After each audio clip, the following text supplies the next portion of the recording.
Nessa aula, eu quero também abordar um pouco sobre o acompanhamento médico, mais especificamente o tratamento psiquiátrico que é recomendado para os casos de ansiedade, principalmente quando a gente tem um transtorno de ansiedade mais específico. O acompanhamento psiquiátrico acaba sendo muito recomendado e tem resultados positivos desde que seja conduzido da maneira adequada, assim como a psicoterapia. Então, acessar um médico psiquiatra pode ser muito importante no tratamento da ansiedade, especialmente quando ela já está atingindo níveis de prejuízo moderado a grave. Então, a gente viu que a ansiedade ela tem um componente que também é biológico, que também é neurológico, né? Que também está ligado aos nossos neurotransmissores e a todo esse processo. O corpo e a mente são uma coisa só, são só formas que a gente usa para denominar diferentes partes da nossa forma de existir no mundo, mas basicamente nós não temos como dissociar, né? Isso quer dizer que todo mundo precisa necessariamente de um tratamento psiquiátrico também, da mesma forma que a psicoterapia ela pode ser um recurso em alguns momentos, em alguns casos, também aqui a gente não precisa generalizar dizendo que todo mundo precisa em algum momento tomar uma medicação, né, tomar remédios nessa linha, e inclusive o psiquiatra pode não necessariamente recomendar que isso seja necessário, mas o próprio fato de ter o contato com um profissional vai ser interessante para justamente falar sobre essas angústias, sobre essas dúvidas e tudo mais, sobre a possibilidade de que esse tratamento também integre a possibilidade de você ter uma convivência com a ansiedade um pouquinho mais equilibrada. A escolha do medicamento é feita com base nos sintomas específicos dos pacientes, os possíveis efeitos colaterais, o histórico de outras condições médicas, então é importante que esse acompanhamento seja realizado. Uma coisa que nós temos que ter muito cuidado quando estamos falando de medicação é essa história de eu usar ali, tomar o remedinho do coleguinha e levando esse tratamento dessa forma informal. Isso é bem perigoso, a automedicação ela não é recomendada, principalmente quando nós estamos falando de medicações mais intensas, né, que tem um maior nível de atuação no nosso organismo. A gente precisa ter muito cuidado e geralmente quando é assim, eu vejo que os resultados às vezes são piores até do que se realmente a pessoa tivesse sem nada, né? Porque começou a tomar ali o remédio da mãe, o remédio do colega e tal, toma um dia, daí não toma por uma semana, daí de repente eu pego emprestado, entre aspas, esse remédio de novo, uso, e isso vai descompensando, né? A gente já teve casos que acompanhamos que a vida do sujeitinho virou um caos, porque estava consumindo remédios psiquiátricos de uma forma desregulada, sem orientação, sem uma consideração sobre o seu caso, sobre as suas condições de saúde, o seu contexto. Então isso tudo tem que ser tratado com muito cuidado. O que diferencia um medicamento de uma droga? É justamente isso, assim, né? A gente ter principalmente essa orientação sobre dosagem, sobre quando ela pode ser benéfica, né? Quando que essa substância pode ser aplicada, como que a gente faz a retirada também. Outro problema muito frequente é, comecei a tomar uma medicação para ansiedade que o médico me recomendou, mas nunca mais fui lá, nunca mais marquei consulta, o remédio acabou e eu não dei sequência no tratamento e de repente eu tô tendo crises ainda piores porque justamente foi feito um corte muito abrupto.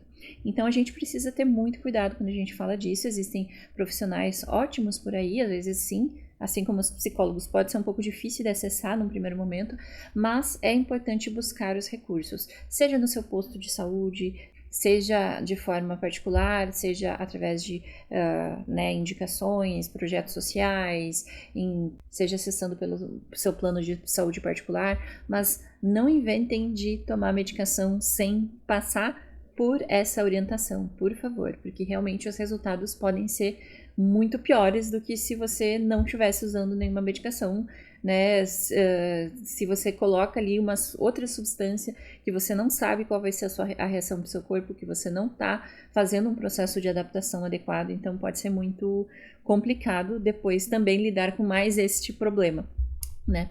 Outro ponto importante do acompanhamento médico é que ele permite também uma investigação mais apurada sobre a sua saúde, porque, como nós vimos, tem muitos sintomas da ansiedade que são físicos, que podem parecer outra coisa, podem parecer um problema cardíaco, podem parecer um problema respiratório, e é importante que realmente haja uma investigação clínica para descartar outros fatores que podem também estar envolvidos, que podem parecer ansiedade, mas na verdade ser um outro quadro que precisa de tratamento também. E aí é importante também encontrarmos um ponto de equilíbrio entre essa cultura da hipermedicalização e essa outra contracultura da negação também da importância do acompanhamento psiquiátrico, da farmacologia, quando a gente fala de saúde mental. Por um lado, sim, a gente talvez tenha uma hipermedicalização da vida que é preocupante, no sentido de que eu busco a utilização de remédios ansiolíticos e tudo mais para lidar com questões simples do meu dia a dia sem ter um real acompanhamento de outras estratégias como a psicoterapia, sem ter também uma tolerância a frustrações naturais do nosso processo de estar no mundo, estar com as pessoas, estar trabalhando, né? Então, essa hipermedicalização, ela pode ser sim prejudicial quando eu não tenho um critério claro de quando eu vou utilizar as medicações com uma orientação adequada, né? Quando eu não tenho ali um olhar mais apurado sobre o que essa medicação significa, o que ela traz de benefícios, o que ela traz de efeitos colaterais. No Brasil, a gente tem um consumo preocupante de alguns medicamentos que parecem ser banalizados. E isso é muito crítico, principalmente quando muitas dessas pessoas não têm também acesso à psicoterapia, ao acompanhamento psicológico, não têm outras fontes de acolhimento e a medicação acaba surgindo como essa pílula mágica mesmo que vai resolver a minha angústia, a minha ansiedade. E quando a gente sabe que não é assim, né? Existe um componente que é mais biológico do nosso corpo e tal, só que a gente não pode esquecer do biopsicossocial. Nós não podemos resumir a nossa saúde mental à medicação, porque isso tem resultados muito negativos também. A gente precisa ter esse olhar cuidadoso, criterioso de quando que a medicação é válida de ser introduzida por um profissional de confiança, assim como fazer a retirada quando for o caso. Outro polo também que me preocupa é o discurso de negação, no sentido de, então tudo é hipermedicalização, a gente tem que evitar todos os medicamentos porque é uma grande conspiração das indústrias farmacêuticas para que a gente consuma esses medicamentos, e aí também é preocupante esse discurso, porque existem sim casos em que a medicação faz toda a diferença. Ela traz muitos benefícios no sentido de que ela baixa um pouco aquele estado de alerta tão intensificado e começa a ajustar os níveis de alguns neurotransmissores para que realmente você consiga pensar sobre aquilo que você está vivendo. Porque tem momentos que eu estou tão centrada naquele meu círculo vermelho, naquele modo de sobrevivência em que tudo me gera uma crise, tudo é sufocante, tudo é pesado, eu não consigo encontrar os recursos necessários para acessar o meu círculo verde, para me acolher, para conversar com as pessoas, até para chorar, né? Ter um momento ali comigo de colocar as coisas para fora. Então, a medicação ajuda nesses ajustes.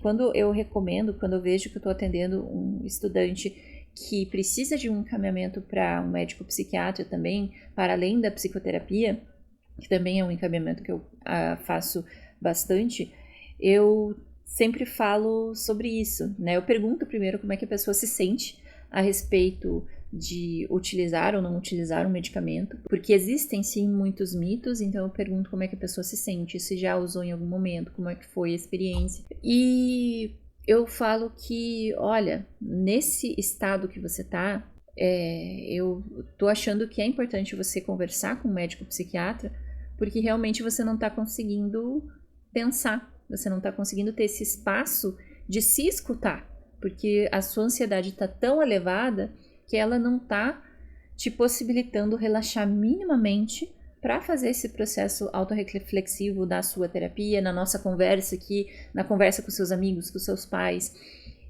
Então, é um pouco por aí que eu tento fazer essa indicação. E também ter esse cuidado, não é na primeira vez que alguém está falando comigo que está ansioso que eu vou dizer, não, você precisa ir para um médico psiquiatra, porque provavelmente você precisa de uma medicação e tal. Não, a gente tem que ter um olhar, né? Um olhar para ver quando que quando essa intervenção é recomendada.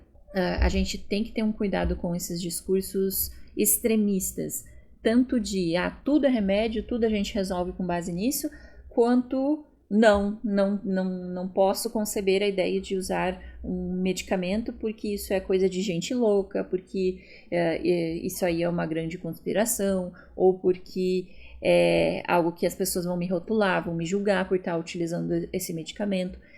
Então, esses medos precisam ser acolhidos, essas perspectivas precisam ser conversadas com os profissionais, mas eu acho importante nós falarmos sobre isso também. Sim, tem muita coisa que é do nosso meio, que nós vimos que tem um papel na nossa ansiedade, só que tem essa possibilidade de eu utilizar esse recurso para me apoiar na minha caminhada de gestão de convivência com a ansiedade. E pode ser que isso aconteça por um período, por um recorte de tempo, pode ser que eu precise mais a longo prazo, mas isso não diminui em nada a minha dignidade enquanto ser humano, a minha capacidade de lidar com os meus problemas. Eu faço um comparativo, né? Quando eu digo que eu preciso usar as minhas lentes de contato, os meus óculos, é porque realmente eu preciso deles para enxergar melhor, porque a minha qualidade de vida aumenta. Claro que no meu caso eu preciso usar isso permanentemente, mas eu também já utilizei medicamentos. Na verdade, eu estou utilizando ainda medicamentos, mas tive uma redução. Desde a pandemia, né, eu busquei um médico psiquiatra porque eu vi que eu precisava desse apoio e tá tudo bem, né, faz parte. A gente, às vezes, precisa de uma dosagem um pouco maior. Depois, nas minhas consultas, também fui, né, não precisando de um outro medicamento que estava me dando suporte ali quando as crises estavam mais intensas. Então, é importante ter esse diálogo com o profissional que vai te atender. E aí, eu acho interessante trazer aqui alguns dos principais medicamentos. Eu não sou médica, eu não sou farmacêutica, né? Mas eu trouxe aqui apenas uma tabela para que vocês tenham uma noção de que medicamentos são esses, né? Para que eles servem e também para colocar como a gente tem uma variedade, não é qualquer remédio para qualquer pessoa, para qualquer caso, porque realmente cada classe de medicamento tem um objetivo, uma função diferente, tem reações diferentes, tem nomes comerciais diferentes, nomes genéricos diferentes. Então, eu não vou me deter muito aqui, mas só a título de exemplo, a gente tem aqui os inibidores seletivos da recaptação da serotonina, né? Então, alguns nomes comerciais que são mais comuns: fluoxetina, sertralina, paroxetina, citalopram, são medicamentos que aumentam os níveis de serotonina no cérebro, ajudando a regular o humor e a ansiedade. Ou eu vou ter outros como a buspirona, que atua aumentando a ação da serotonina com menor risco de dependência comparado aos benzodiazepínicos. Então, as benzodiazepínicos têm aqui uma característica de serem usados mais a curto prazo pela questão de possibilidades de dependência. Então, é tudo com cuidado, com o olhar do médico que vai indicar: olha, agora a gente te introduz esse porque XYZ. Depois a gente passa para esse para não desenvolver justamente uma dependência. Então, esse olhar cuidadoso, ele é feito quando nós temos um bom profissional nos atendendo. E da mesma forma que eu falei com a questão do psicólogo, é importante que vocês também encontrem um profissional que passe confiança, que passe um olhar humanizado, que você consiga se sentir à vontade para conversar. O horário de atendimento de alguns psiquiatras é um pouco mais estendido, outro é mais reduzido, mas é importante que você se sinta bem, né? Se sinta acolhido, se sinta abraçado, sinta que ali tem uma referência para te ajudar nesse processo.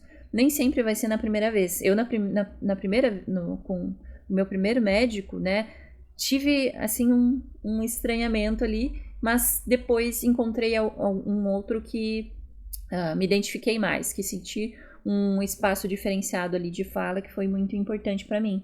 Então, mesma coisa, né? Esse olhar acolhedor, esse olhar empático, colaborativo precisa fluir. Assim como também, se você não está tomando medicação da forma que foi orientado, é importante ser sincero. Ah, não estou conseguindo me adaptar bem, né? Ou tomei por alguns dias, mas aí os efeitos colaterais me senti muito incomodado, enjoado, enfim, e daí interrompi. É importante que essa comunicação aconteça, porque o médico também não tem uma bola de cristal para adivinhar o que está acontecendo, o que você está pensando, quais são os teus receios, quais que são as tuas expectativas com o tratamento. Então, o tratamento para os transtornos de ansiedade é muitas vezes um processo que requer paciência e adaptação contínua. A colaboração entre o paciente e os profissionais de saúde que estão atendendo é essencial para alcançar os melhores resultados possíveis. E a maior indicação quando nós temos um transtorno mais moderado a grave é realmente a gente combinar a psicoterapia com o acompanhamento psiquiátrico, pois os resultados se mostram muito mais eficazes e duradouros ao longo do tempo.